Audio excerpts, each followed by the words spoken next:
Hey coin collectors, and welcome to DC Coin World International Coin Channel. Today we're looking at the 1963 United States nickels.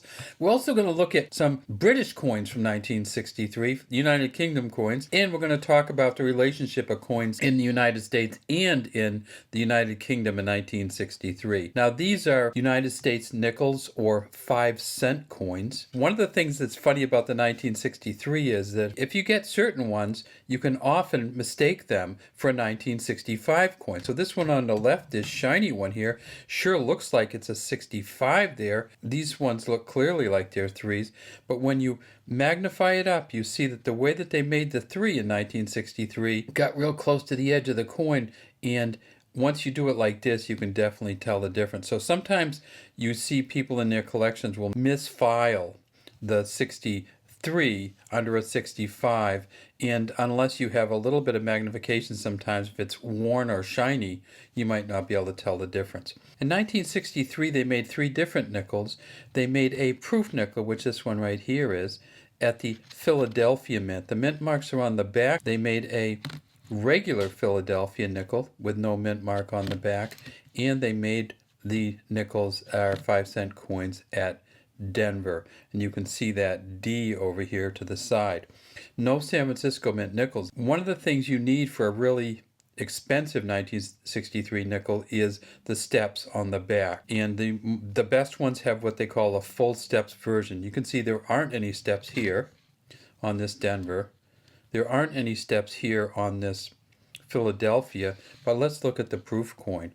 If we magnify the proof coin up, you see that there are steps that go all the way across here, and if we change the lighting a little bit, you can kind of see how you can kind of follow them across if you move the light. So if you have a full steps version of the circulating 1963, either this Philadelphia or this Denver, you can be talking about huge amounts of money.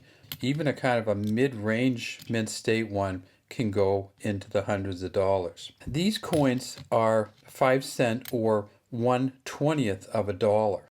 Great Britain in 1963, they used the British pound or the pound sterling. They had many coins that were similar to ours. This is a penny. In a 1963 penny, they were 240 to the pound, and they still used the half penny, significantly smaller than a full penny. This half penny, there were 480 of these to a pound. They also used a 3-pence coin, this right here, this kind of odd shaped one. You can see it says 3 here, pence here, 1963. 80 of these to a pound. They used a 6-pence coin, 6 pence, 1963, and there were 40 of these to a pound. They used a shilling, and they had 2 different shillings. They had the Scottish shilling with the lion rampon, or standing up lion. This is the shield, 1963. These shillings, there were 20 of these to a pound, so the shilling was the closest to a nickel, 1/20th of a pound, and our nickel is 1/20th of a dollar.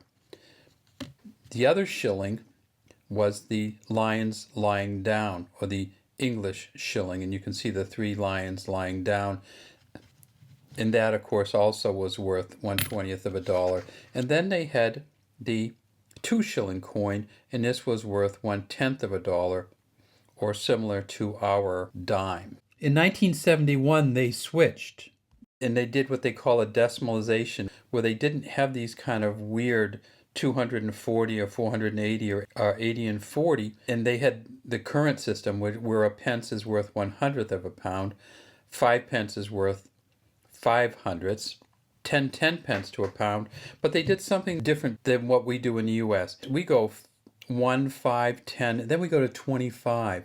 So this is a $0.25 or a 25-cent piece. For the United Kingdom, what they did was they went to a 20 pence. So this is 1/5 of a dollar rather than a quarter of a dollar. They do not have the quarters in the current British pound system.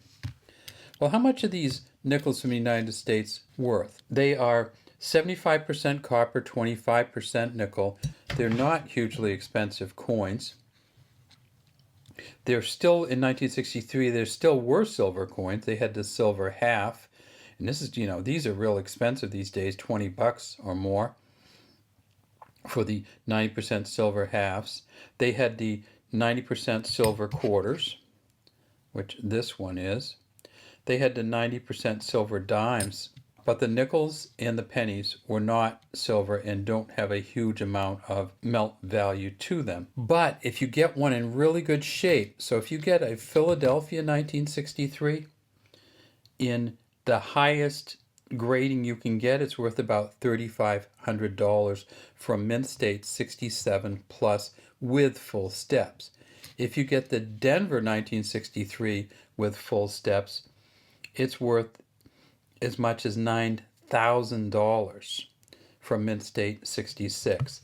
And if you get the best of the proof coins, and there are some really good ones out there, but with proof coins you have a different grading standard. On a proof coin you want it to be not shiny. You want Jefferson not to be shiny. You want him to be a little bit like a sanded down version, and they call that a deep cameo. If you get the deep cameo 1963 nickel at a proof 70, it can be worth $15,000. So you can get some really expensive coins out there. There are also a number of error coins, but no big error versions from 1963. For the mintage numbers, at the Denver Mint, they made 277 million nickels. At the Philadelphia Mint, they made 176 million nickels. And for the proof coins, they made 3,075,000 proof sets. There are some reported double die obverses. Then there is a Philadelphia coin without full steps that can also go in the 3,000 plus range if you get the right coloring or patina on it. And here's a fun one. It's a 1963 nickel struck on a penny or 1 cent planchet.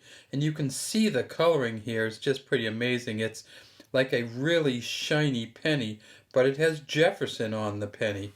And this is an NGC graded mint era Mint State 63 red brown, because the color is not a nickel color, it is a red brown. You can see the back there also. It sold at Heritage Auctions in 2016 for $646.25. So there are some fun ones out there. This one really isn't quite a nickel, but it does have Jefferson on it. Almost fits onto the coin. All right, well, that's all we have today from the DC Coin World International Coin Channel. We'd love to have you subscribe to DC Coin World and leave any comments you have in the comment section.